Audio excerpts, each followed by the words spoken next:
we tend to perceive stress as a negative phenomenon that should be minimized at all costs.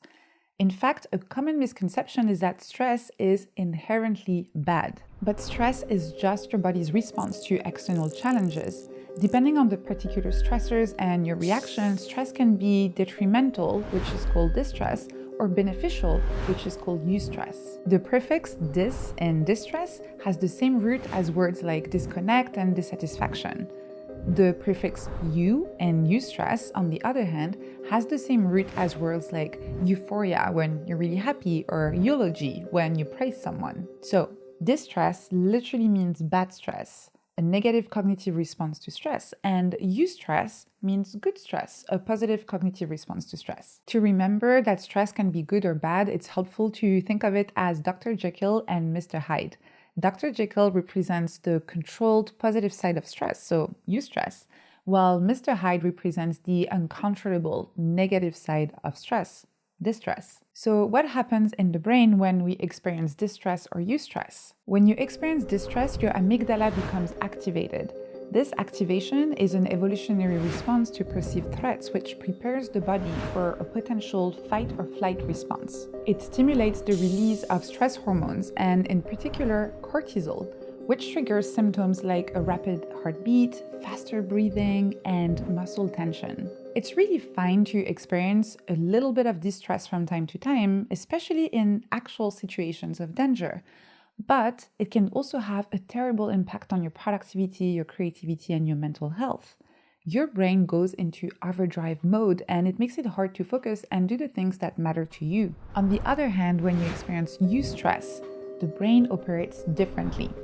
Eustress is linked to feelings of excitement and anticipation, and in these situations, the brain releases dopamine, a neurotransmitter that plays an important role in our brain's reward system. This dopamine release enhances your focus, your motivation, and your drive, sharpening your cognitive functions and allowing you to approach challenges with more clarity and determination. Research shows that by providing the perfect amount of arousal, eustress can boost your creativity and productivity.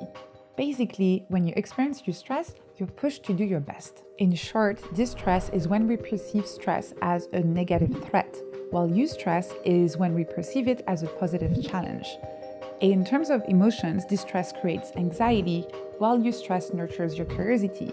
And in terms of impact on your performance, distress leads to procrastination, while eustress increases your motivation. So, how can you minimize the damage of distress and unlock the benefits of eustress? What you need is just the right amount of pressure. This is known as the Yerkes-Dodson law, which was originally developed by psychologists Robert Yerkes and John Dillingham Dodson in the early 1900s, which states that performance increases with mental or physiological arousal, but only up to a limit. Of course, this is not a perfect correlation, and the shape of the curve can vary a lot depending on the nature of the task and a bunch of other factors such as your mood and your environment.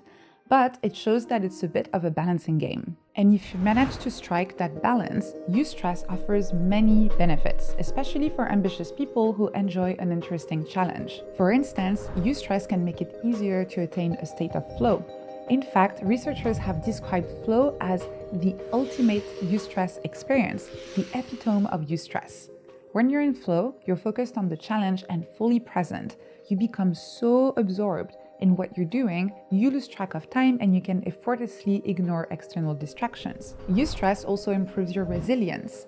Because eustress depends on your perception of stressful situations, cultivating eustress can help in reacting more positively to challenging events, which over time results in higher emotional agility. In short, eustress can help you build better coping skills and boost your confidence by reframing stressors as valuable learning opportunities. Last but not least, eustress can increase your self-efficacy.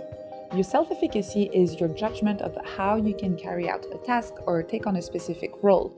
Self-efficacy is basically your belief in your own abilities. Think of it as your personal confidence in what you can do. If you have high self-efficacy, you believe that you can effectively handle different tasks. If it's low, it means you might have doubts about your abilities. Experiences of eustress, by showing you the positive side of stress, allow you to accumulate evidence of your abilities and competence, and in turn encourage you to explore more ambitious challenges. So of course, not all stress can be reframed as a positive experience. Excuse my language for a second, but they are generally shitty experiences, and no amount of cognitive reframing is going to change that. In those cases, all we can do is try to heal and move on. But there are many external stressors that you can learn to manage better, so they can result in productive eustress instead of paralyzing distress. Things like journaling and meditation can be extremely helpful in dealing with external stressors, so you can reframe your response. And even better, you can proactively foster more eustress in your daily life. For example, learning a new skill is a great source of eustress.